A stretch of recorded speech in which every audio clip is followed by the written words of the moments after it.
All right, welcome, friends. I'm Rabbi Micah Streifer, and on behalf of Laasok, I want to welcome you back to this Social Justice in Our Texts series.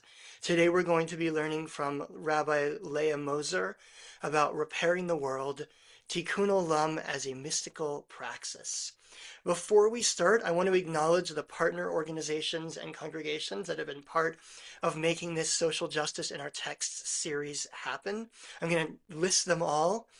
They are A Wider Bridge, AMMUD, the Jews of Color Torah Academy, CCAR Press, the Central Conference of American Rabbis, Central Synagogue, Congregation B'nai Israel in Little Rock, Arkansas, Congregation Shaarey Zedek in East Lansing, Michigan, Congregation Shir Chadash of the Hudson Valley, Keshet, the Kirva Institute, the Religious Action Center of Reform Judaism, the Union for Reform Judaism, Temple B'nai Or in Morristown, New Jersey, Temple Judea in Coral Gables, Florida, Temple Sholom in Scotch Plains, New Jersey, Tzedek Box, and Women of Reform Judaism.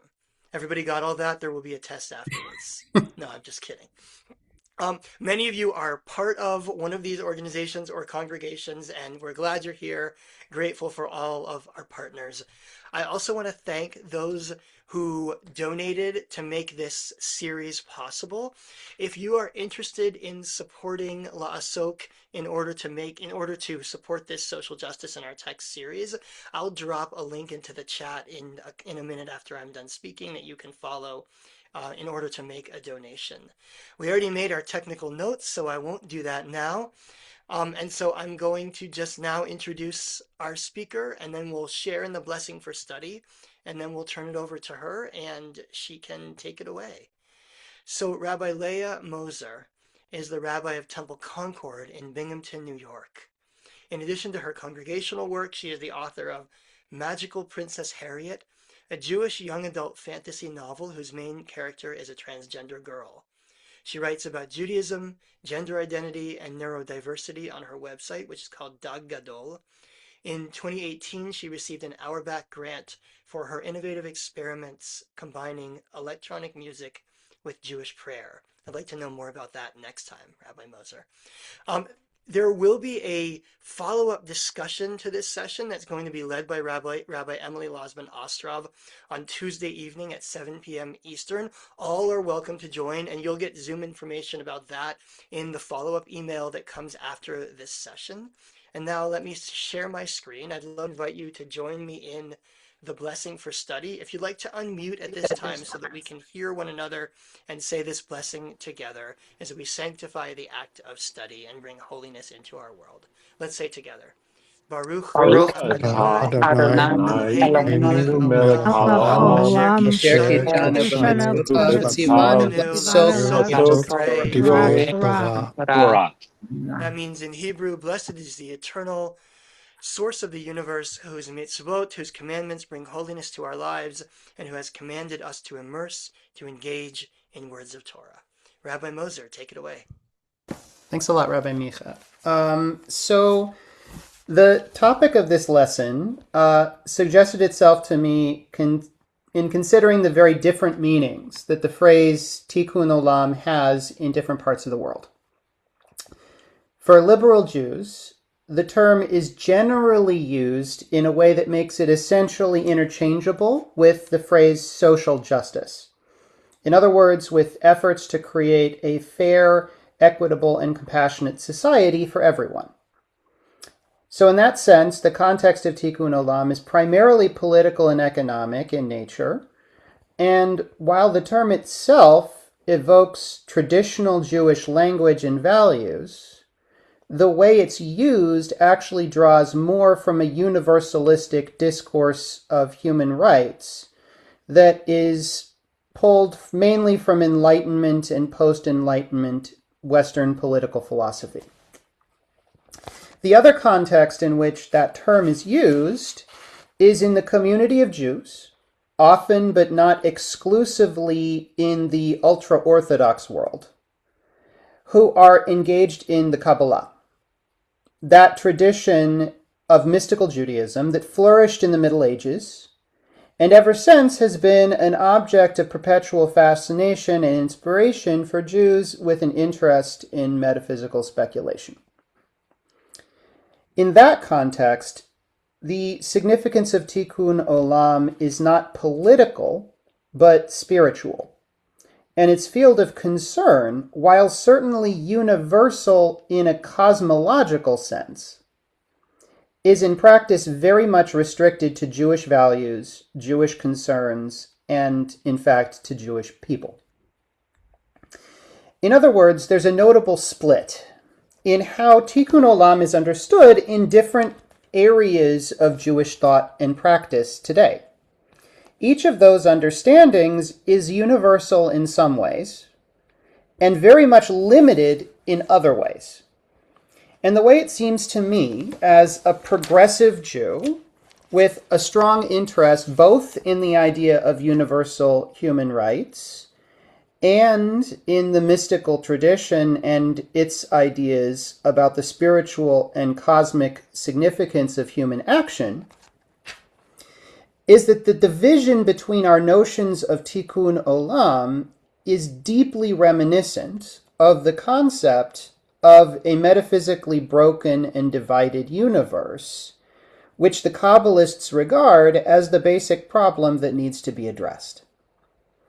And that consequently what we need is a way to unify these two notions of Tikkun Olam, each one incomplete, to join them together into a greater and more powerful whole.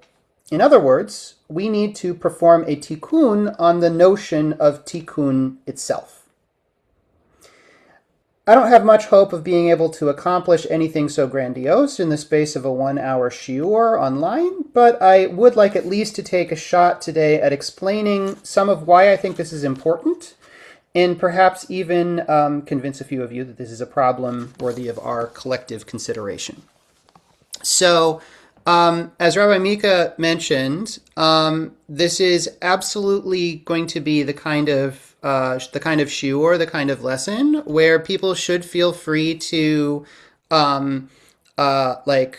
to contribute thoughts and questions, where you should feel free to butt in and insist that we address something that you don't feel like is fully being addressed, or kind of explore something from a different angle, right? And so please feel free to raise a hand or mention in chat at any point if there's something that you want to comment. David, hi. Hello. I've always felt like Tikkun Olam included environmentalism, which you didn't mention.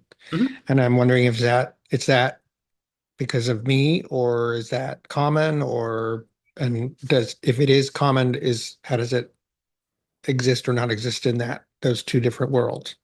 No, absolutely. Tikkun Olam today includes the concept of environmentalism from a Jewish perspective. I think from where I was thinking about, I tend to put environmentalism in with the list of social and justice concerns that includes other forms of Tikkun Olam, like economic and racial justice. So I was maybe kind of lumping environmentalism in with those general categories under the category of social justice, in the sense that many activists in the environmental world today tend to think of, for example, action on climate change as an issue of justice. But you're absolutely right that we could categorize that form of Tikkun Olam in the sense of repairing our physical environment. We could look at that as a third category, and I think that's perfectly valid. Yeah. And I think would certainly fit together in the sort of continuum of Tikkun Olams and conceptions of Tikkun Olam that we can identify in the world today, and that we maybe need to have be in conversation with each other. But yeah, cool, good question. Anyone else have any other questions or comments that they had on their mind at this point?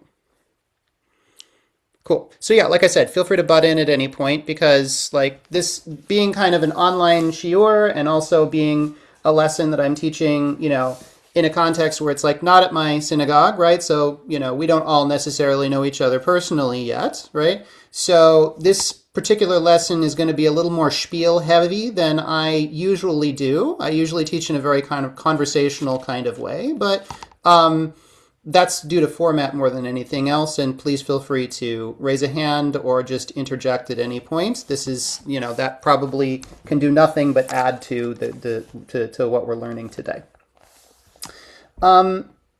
So here's how we're going to do this. The first thing that I thought would be useful to do is to look at the history of the word the phrase Tikkun Olam, and try to get a sense for like what we're actually talking about.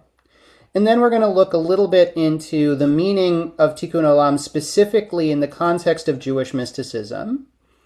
And then hopefully at that point we will have enough kind of ground to do some thinking and talking together about the ways in which mystical notions of Tikkun Olam and maybe other traditional notions of Tikkun Olam can fit together or be harmonized with more contemporary notions of Tikkun Olam that look at it from an economic, social, or environmental justice kind of perspective. Yeah.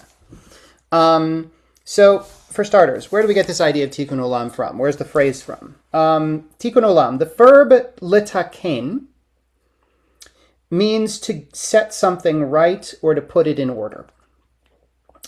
Meanwhile, olam is a noun. It's often used to mean world, although it also has temporal connotations. It can be used to mean something like forever or eternity, as in the phrase le'olam va'ed.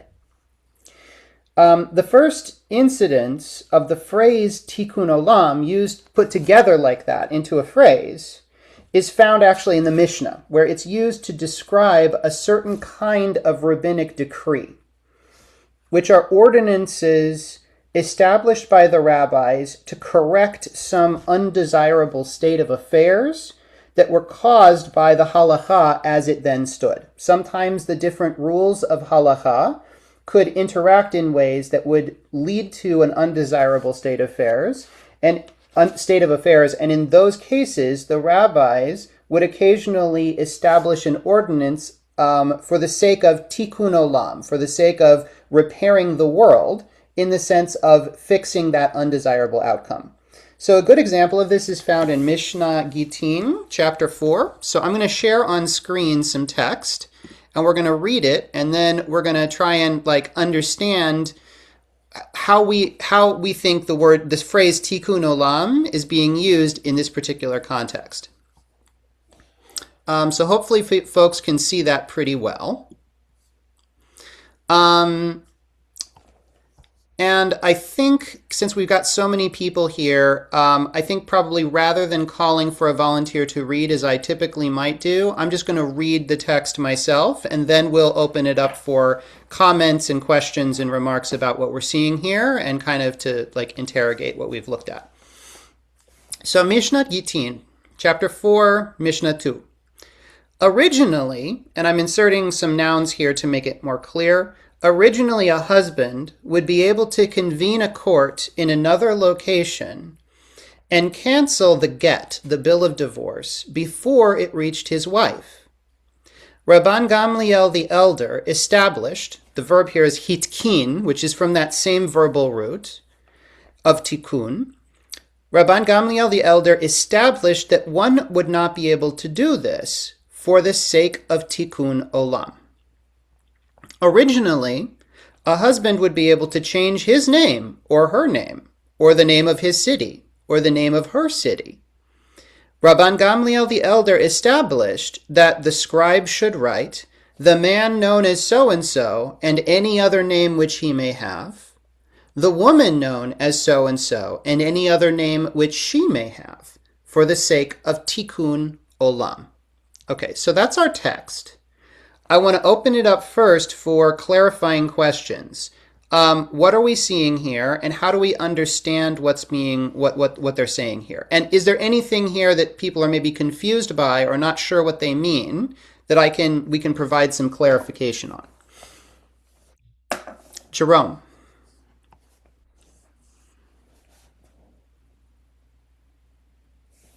Hi, this is Jerry Paulson.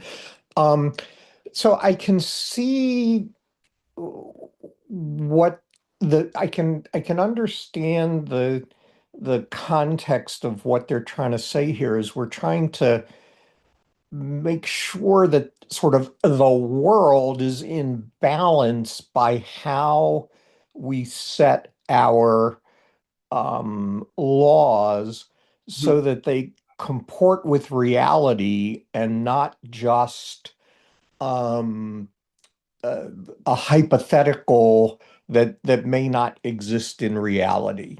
Mhm. Yeah, I think that's absolutely right.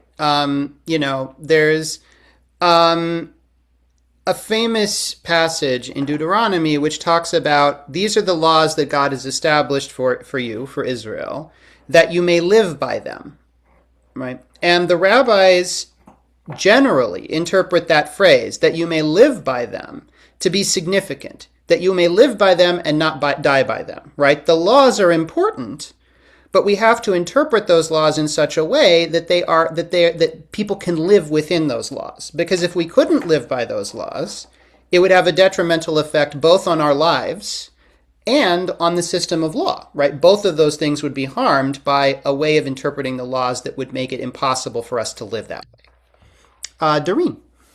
You asked if we understood it. Let me Yes. check and see if I do. The husband is changing his mind, and therefore he wants to repair Tikkun Olam, the situation, before his wife gets the get. So the repair, actually, the tikkun, is not being done by the husband. The repair is actually being done by the rabbi to By correct the right. the issue that a husband may be otherwise able to create. The thing Okay. that the rabbis are concerned with, like what's the area of concern? So a get, a bill of divorce, right, was traditionally and to this day still in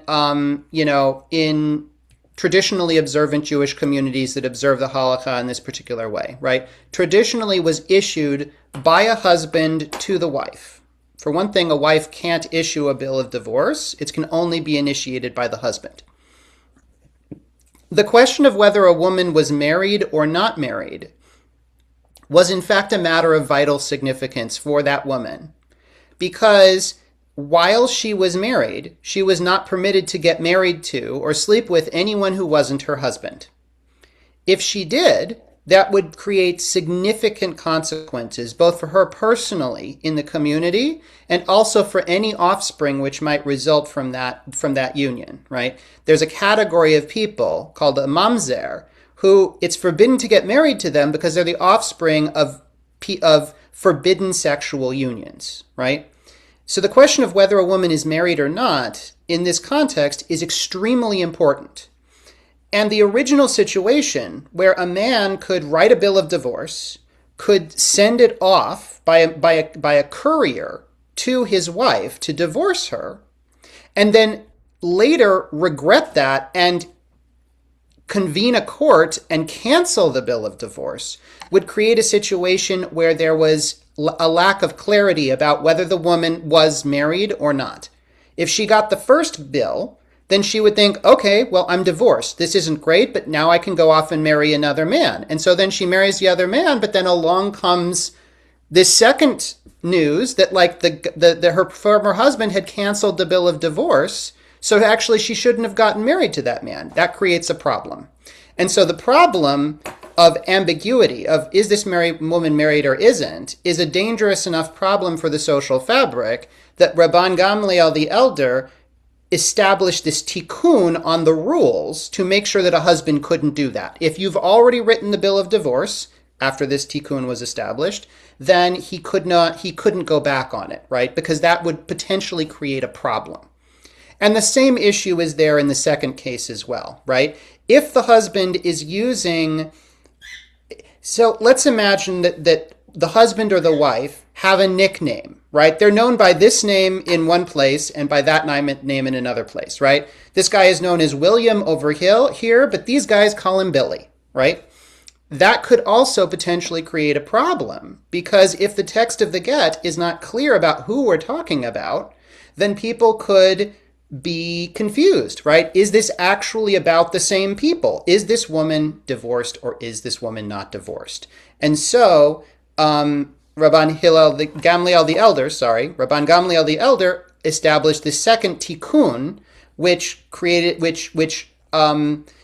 specified the language that needed to be used in the bill of divorce so that it could clear up any ambiguity like that it was possible to clear up.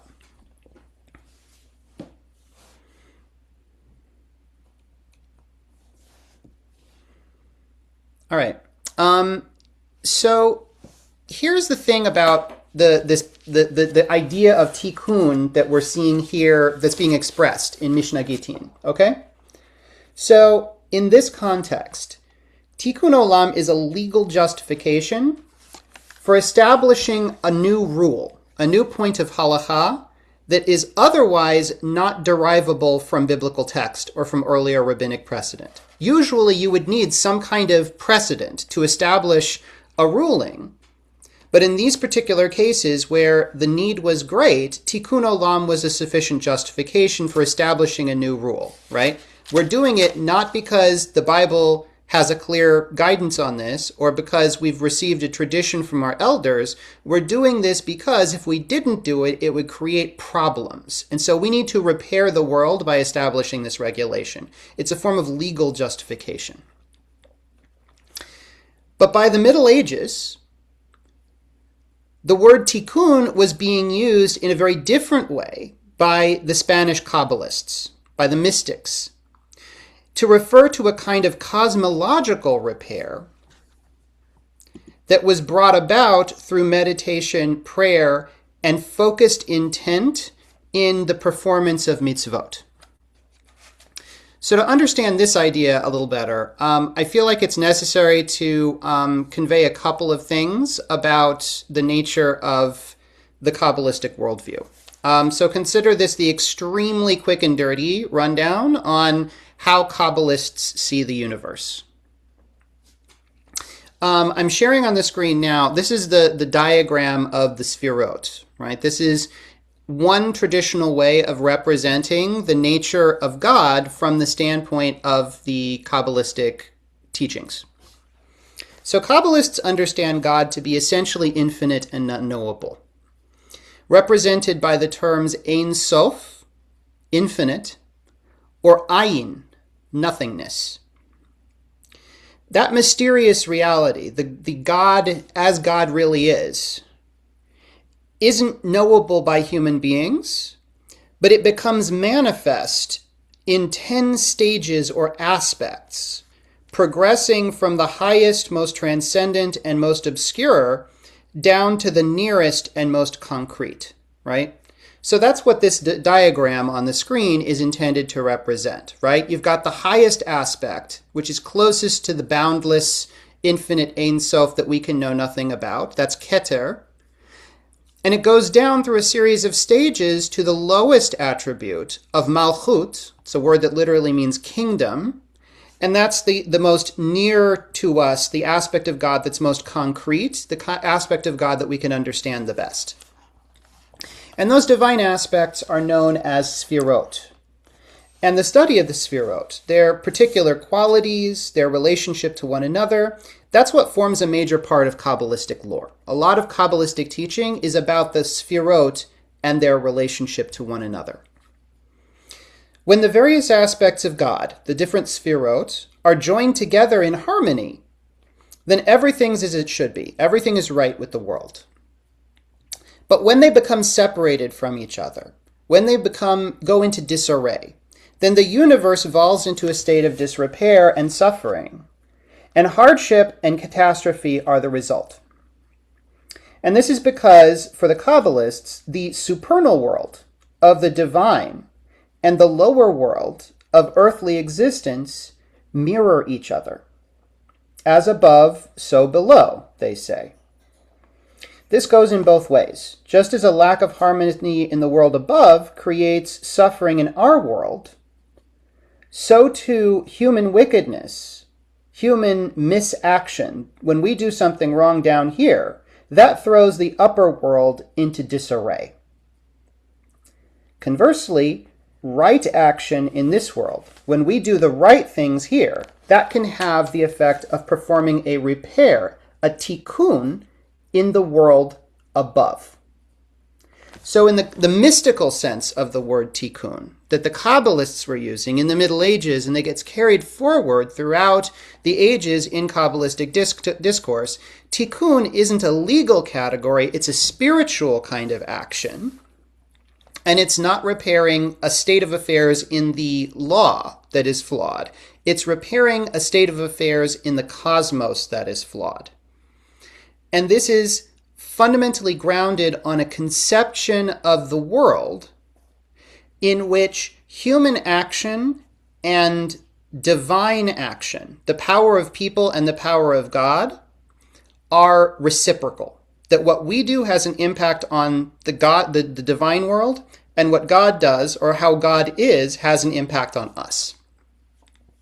So I feel like that's a very, very, very short explanation of the basic kind of concept of the Sfirot and the idea of tikkun in a mystical sense here. We're going to explore a piece of text in a moment that kind of illustrates this a little bit better. But I also want to pause here in case there's anybody who wants to throw in a question or a comment at this point.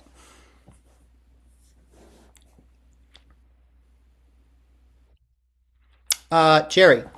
Within the Kabbalist tradition, isn't there also something about a vessel, and that vessel is broken, and then it's up to the human beings to repair that vessel to bring about I don't know whether it's the Messiah or some other sort of culminating event in cosmologic history? I'm not quite sure what that concept means. Absolutely. So the Kabbalists over the ages use a variety of different metaphors to talk about the what and the why of the brokenness of the cosmos. In the Middle Ages, the era in which the Zohar was being written, the way the Kabbalists tend to imagine that brokenness is to say, look at the exile of the Jewish people from Israel. The Jewish people were separated from the land. Just as we were separated from the land down below, in the same way up above, the two main aspects of the divine, which are Tiferet, which usually is the aspect, Tiferet is harmony, divine beauty or harmony, and that's the sphera that typically is symbolized by the image of God as a king on a throne. That aspect of God was separated from Malchut, which is the aspect of God that is symbolized by the Shekhinah, the sort of feminine presence of God that dwells among us. And so for the medieval Kabbalists, their metaphor that they're using is the husband is separated from the wife. The king and the queen are separated, and what we need to do is bring them together. Now, sometime later, a few hundred years later, you have a Kabbalist whose name was who's generally referred to as the Arizal, Rabbi,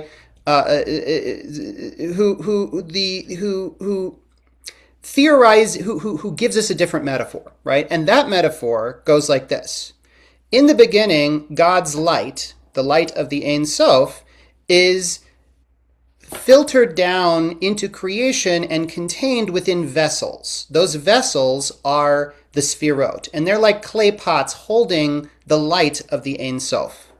But the vessels were not strong enough. They were too weak, and so they shattered, and all of God's light gets scattered all over the place, and it's contained in all the different shards of the vessels that are contained in the world we live in.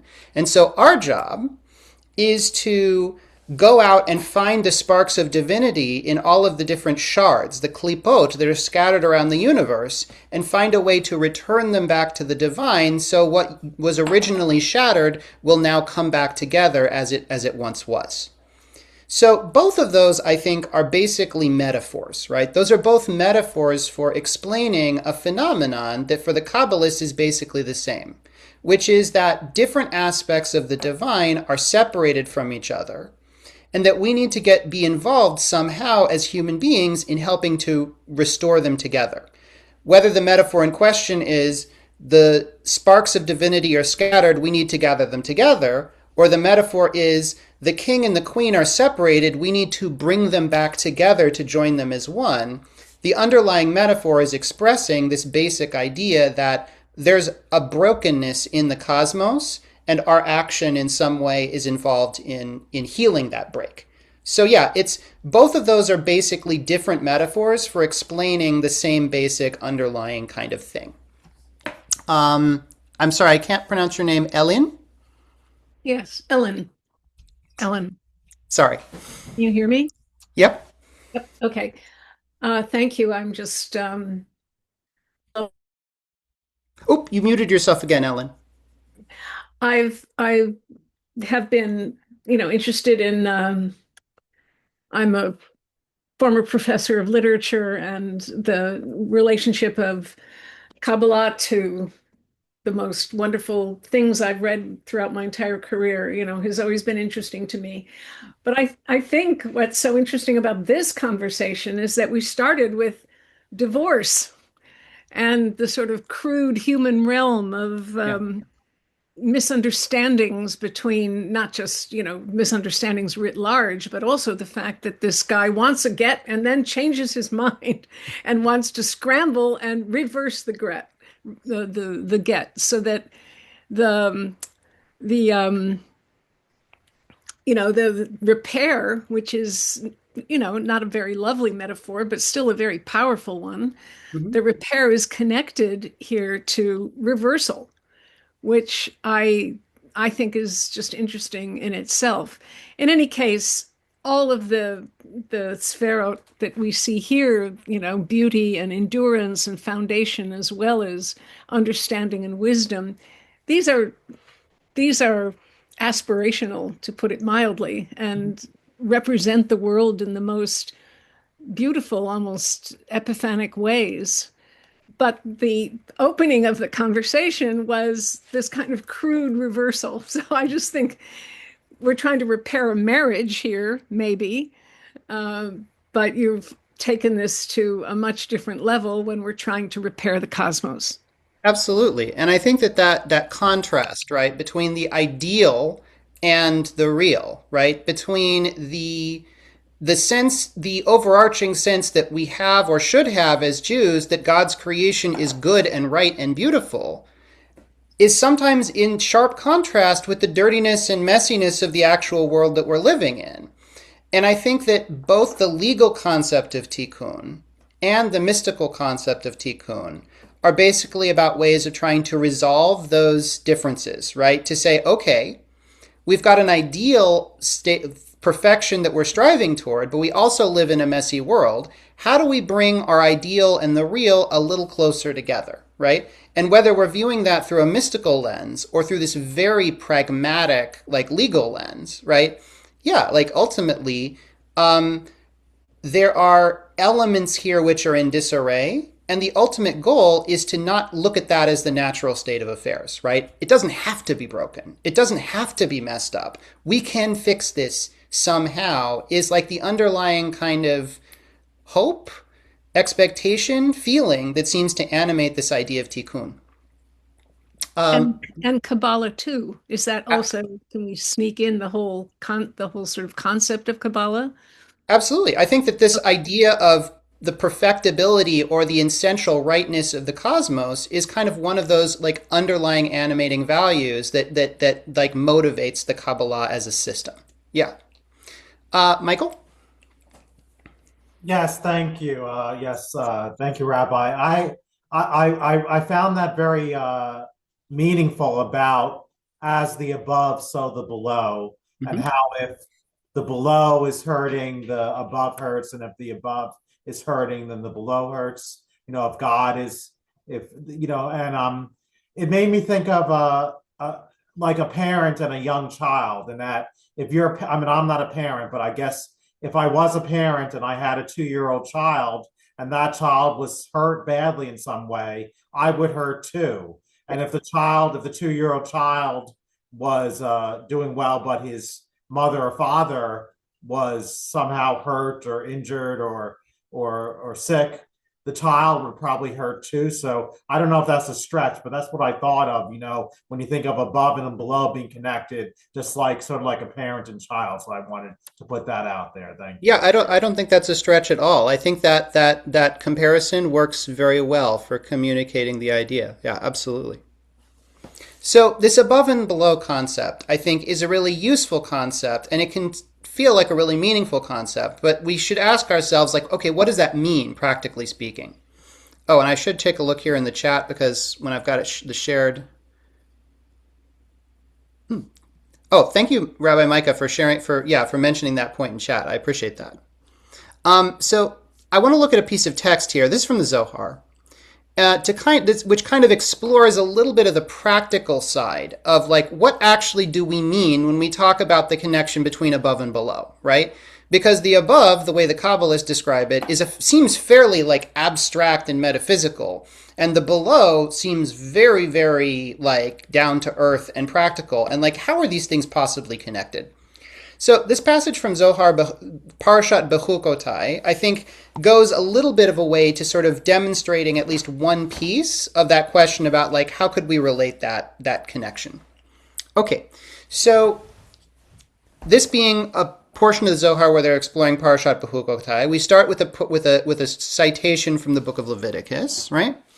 And I will grant the rains in their season. This is God speaking in Leviticus, saying, if you follow God's laws and do what is right, then God will grant the rains in their season, and you will be able to survive on the land, and everything will be okay, right? That's the context in the Bible.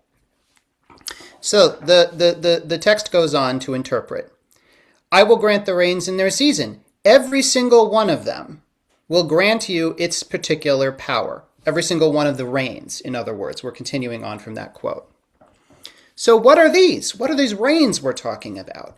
The rains are each particular tikkun, each particular act of repair, which you perform upon a particular holy name in this manner. It is written, and they shall keep the way of Adonai, making righteousness and justice. And since it's written, they shall keep the way of Adonai, why write making righteousness and justice? Aren't those basically the same thing? Rather, one who keeps the ways of Torah, it is as if they are making righteousness and justice. And what are righteousness and justice? This is the Holy Blessed One. Okay, that's an incredibly dense passage, so let's kind of unpack that as we go. All right. So first of all, we're reading this verse in Leviticus metaphorically. He's not looking at them necessarily as like physical rains that are falling on the land, but rather the rains that come in their season. That's a metaphor for the acts of repair, the tikkun that we perform. When we perform a tikkun, we are doing a repair. We're doing a little repair job on a particular holy name, a particular name of God or a particular aspect of God. And the way it works is this way. That people who follow the Torah, right, observing the ways of the Torah, in other words, doing the right thing, it's as if they are making righteousness and justice, right? Not just that they're doing the right thing or the just thing, but they are generating righteousness and justice as abstract concepts or as metaphysical forces. And righteousness and justice, that's the Holy Blessed One. The Holy Blessed One is righteousness and justice. And so therefore, when we do something that is right, it's as if we were causing God to be through our actions, right? We're causing those qualities that we associate with God to come into existence in the world. And it's almost like we're generating God. We're generating God stuff through our acts of performing the mitzvot, of actualizing righteousness and justice.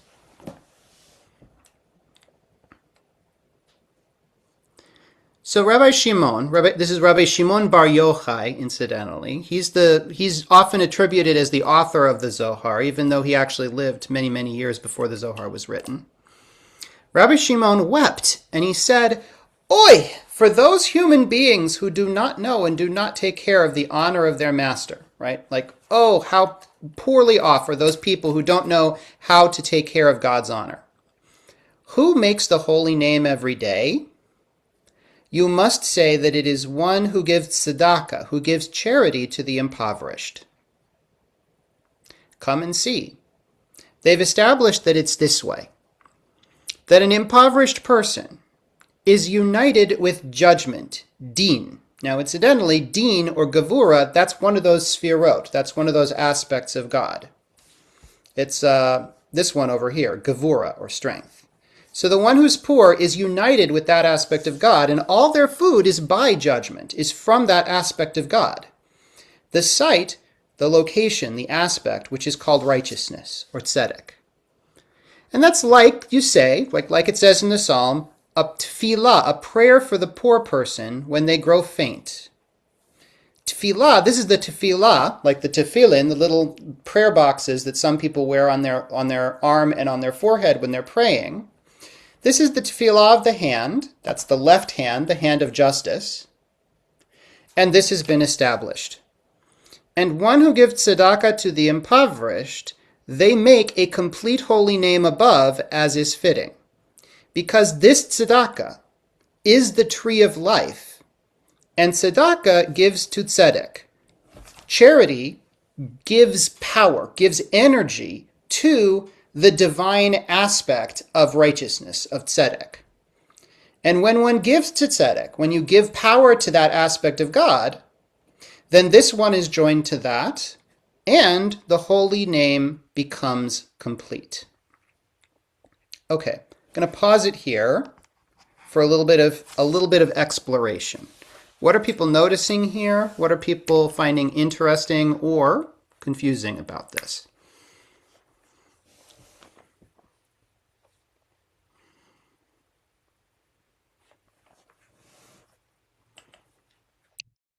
Rabbi Micah.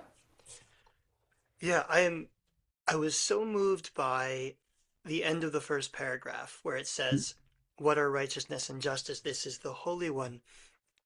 In other words, that we have the power to bring God into the world. I just think this is so empowering and so modern in so many ways. The kind of theology that speaks to me as a person who, I don't know if there's a personal God out there who created the world and wrote the Torah, but I do believe that people have the capacity to do godly and be godly. And so I'm just very moved by this idea that that's the source of God in the world, is our righteousness and our justice. Exactly, that we can make those forces manifest in our lives, and that some of that, at least, is through our own personal actions. Good. Yeah, absolutely. I think that must be Paula, who's got your hand up there. Yeah. So in this section, it seems to me that these two different roads of Tikkun Olam, the kabbalistic spiritual and the social justice, have just smashed into each other perfectly. Because taking care of the impoverished is what we think of in modern times as Tikkun Olam, and there it is in the Zohar. Absolutely. Yeah. I'm just amazed by that. Yeah.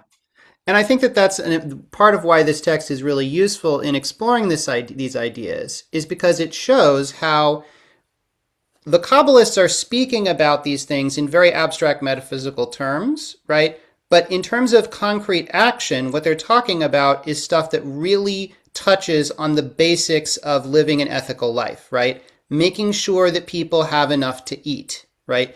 Making sure that people are not suffering.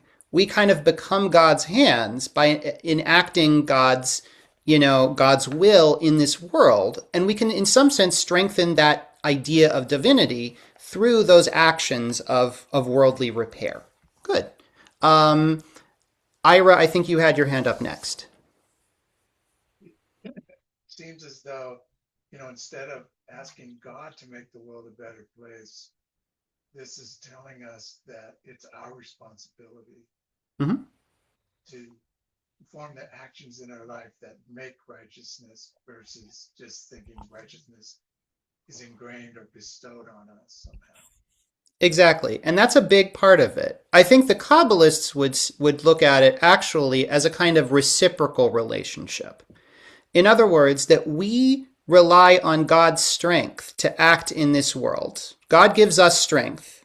And we, through using that strength, using that power for good purposes, we're giving strength to God. And so there's this kind of cyclical relationship where my good acts give strength to God, and God gives me power to do those good acts, and that in an ideal world, those things are kind of constantly reinforcing each other and leading more and more to good things. Doreen. This is so exciting and so awe-inspiring, and yet it's a responsibility. I've just learned recently, and I'm very old, as you can tell, but I just learned recently that ongoing creation is what I'm participating in. And this idea of God and I working together to continue creation, oh my goodness, I'm believe it or not, speechless. Well, and thank you for those words. Those are beautiful. That's a beautiful way of putting it. All right, I want to finish up this last paragraph here, and then I want to kind of move on to talking about this, talking a little bit more specifically about this question about like that smashing together, right? That bringing together we've been talking about. So this is where we get into that question of above and below.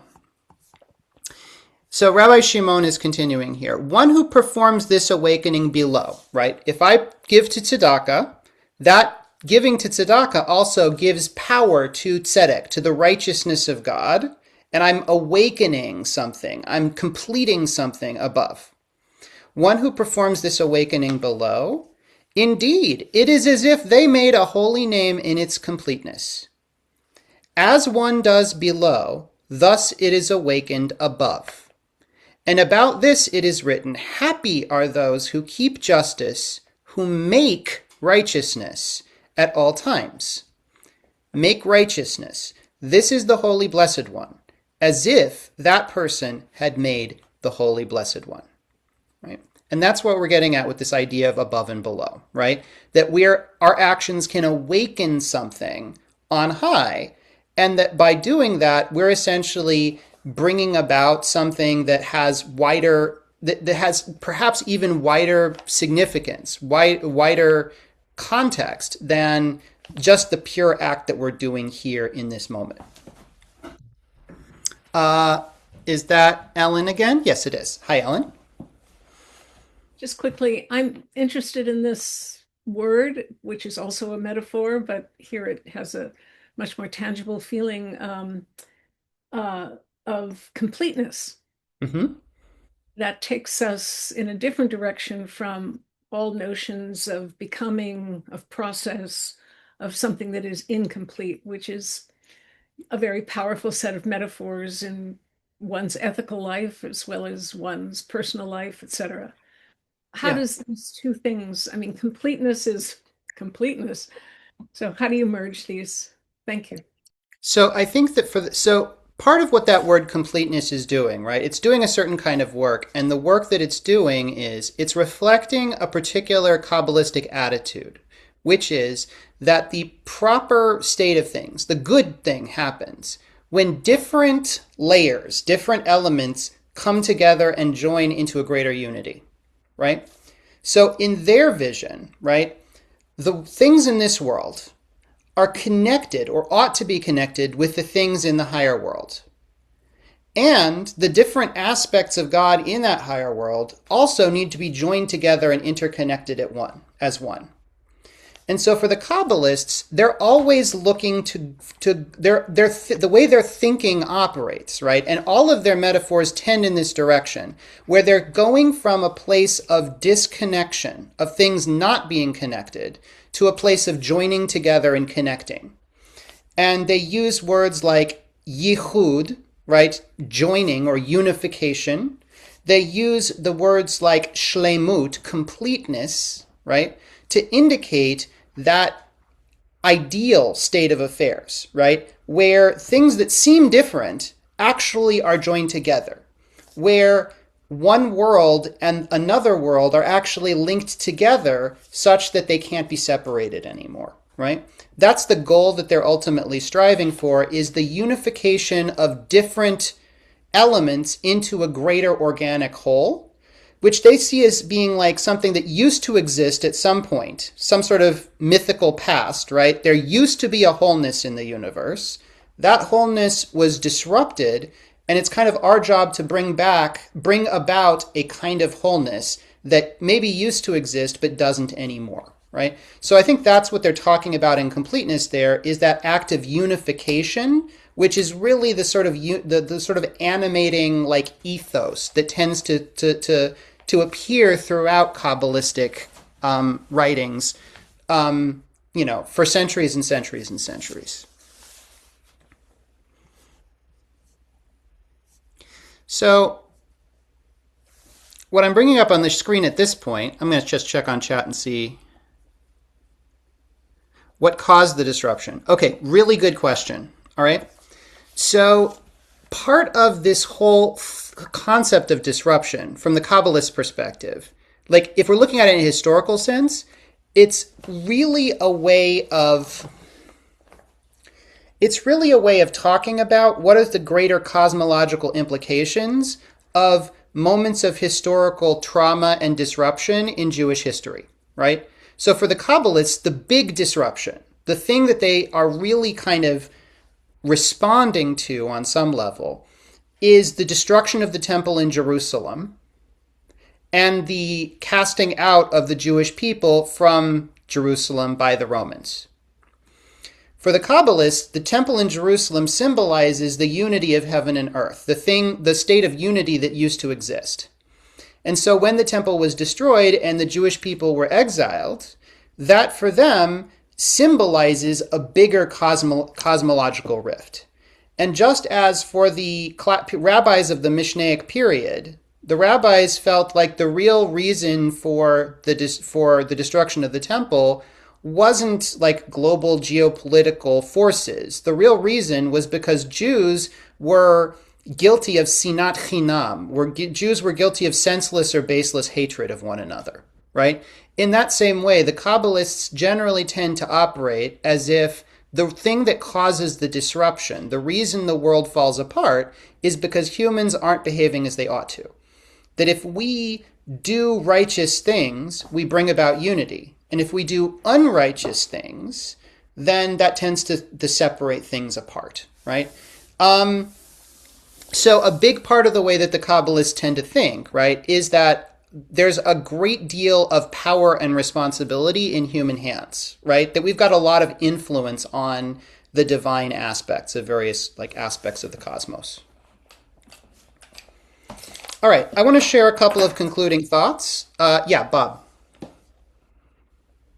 Here, one of the things that's always been troubling to me, and so I want to put it out there, is by using an example. So there's a little triangle of grass around a stop sign out here where our roads meet in front of our house.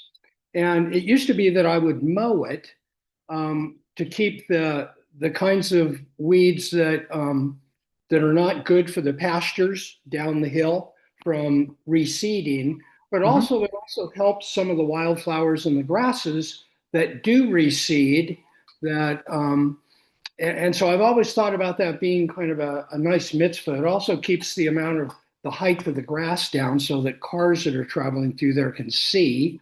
Sure. But I've also come to recognize that in the process of me doing this mitzvah, I'm also destroying the habitat of some of the animals that live there. Birds, butterflies, well, not birds, but butterflies, different kinds of flying insects, most likely.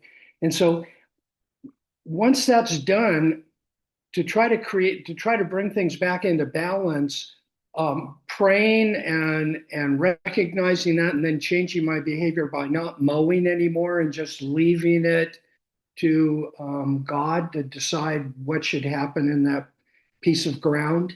Is that what helps once you realize you're doing something that has an unintended result? I mean, no, it's a good question. And I think what you're talking about, right, is the inherent difficulty of putting something back in order, right, is more difficult than leaving it in an okay state, right? It's harder to fix something than it is to like leave it unbroken, right?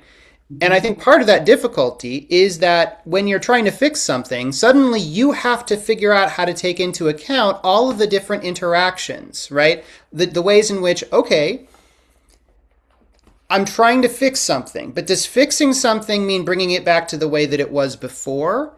Is it possible to bring it back to the way it was before? Even if I did bring it back to the way it was before, things have changed in the meantime that might mean that like it's not possible to like that I'm hurting something else by changing things from the state of affairs as they currently are, right? Suddenly we have to take an awful lot of responsibility. And I don't think that prayer alone, right, or that stepping away alone is necessarily the answer, because by taking a hand in it, we've suddenly become now partners, as it were. We're now responsible in some way. I think it's probably impossible for us to be completely in control of all of the factors, right? And there's going to be some difficult, and being responsible, I think, sometimes means wrestling with some difficult choices, right? That we may not be able to solve all the problems or create a situation that's going to be perfectly, acceptable for everything in question. But I do tend to feel like engagement and, and connection tends to result in better effects than completely stepping away and washing one's hands of the whole situation, perhaps. But yeah, as far as the specific patch of grass, I mean, you raise some really good questions about like, okay, so now what's my role in this local ecosystem, this tiny little micro ecosystem? And it's hard, these are hard questions to answer. David.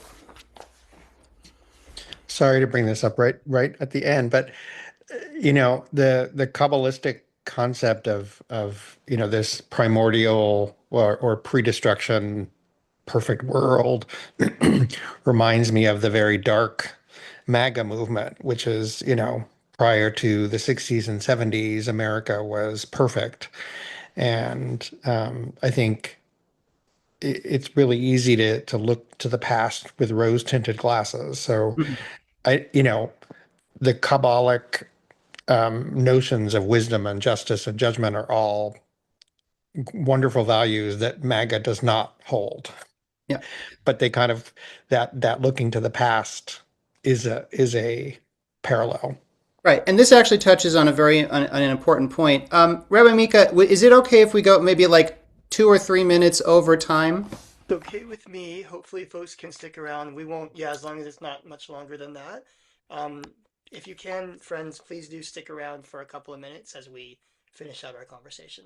Yeah, so this is because the point that David just raised was, I think, a really important point, and it touches on, I think, something that like I think is really key about like exploring all of this from a standpoint of people engaged in the concept of social rights, social justice, and human rights, which is this.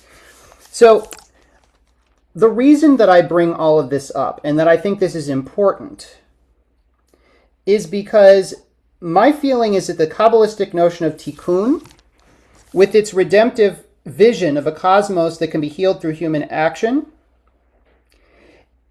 it has the potential for providing us with this really powerful framework for nourishing the soul of Jewish people and fellow travelers with an interest in working toward justice and righteousness.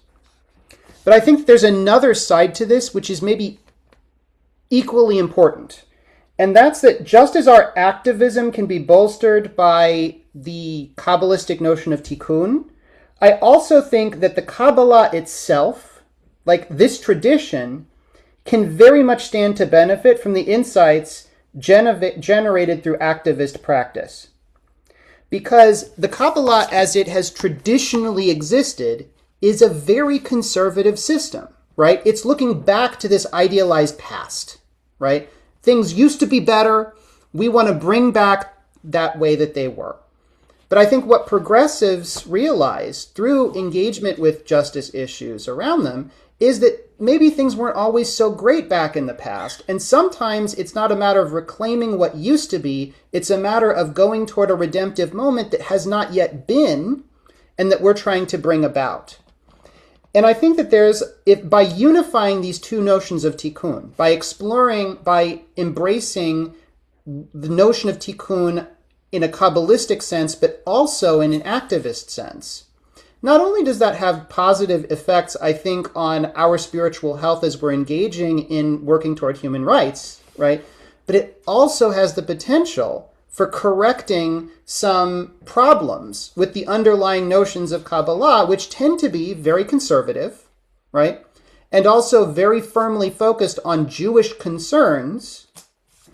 And I think that by incorporating some of those elements from activist, what we've learned through activist praxis, that might allow the Kabbalistic worldview to have a little bit more ability to fulfill its promise of universalism, right? To actually be a philosophy that can embrace humanity in the world as a whole, and not just simply the portions of it that are relevant to specifically Jewish concerns, or specifically harken back to an ancient state of affairs that we imagine was somehow better than this and that we're trying to bring about. So that's the reason I wanted to talk about that, because I thought that your point, David, actually speaks to that very well, that part of this isn't just about correcting our activist practice with Kabbalistic notions. It's also about correcting our Kabbalistic notions and bringing them into a fuller and wider understanding of what justice and tikkun might actually mean. Okay, that's all I've got to say for now, except to say thank you, everybody, for participating in this. I had a lovely time learning with you all today, and I hope you got half as much out of it as I got out from your comments. Huge thank you to Rabbi Moser. This was so interesting and such important grounding for the conversation that we're having throughout the year. I put in the chat the information for the next session, January 12th at the same time, which will be called the Torah of Reparations with Jordan Berg Powers. And I will be sent, and also a reminder that there will be a follow-up discussion tomorrow evening at 7 p.m. led by Rabbi Emily Lozman Ostrov, if you want to come and talk more about what we learned with Rabbi Moser today. Thanks again to Rabbi Leiah Moser. Thanks again to all of our partners. Thanks to all of you for being here. And we look forward to seeing you again soon. Take care, everyone. Thank you, rabbis.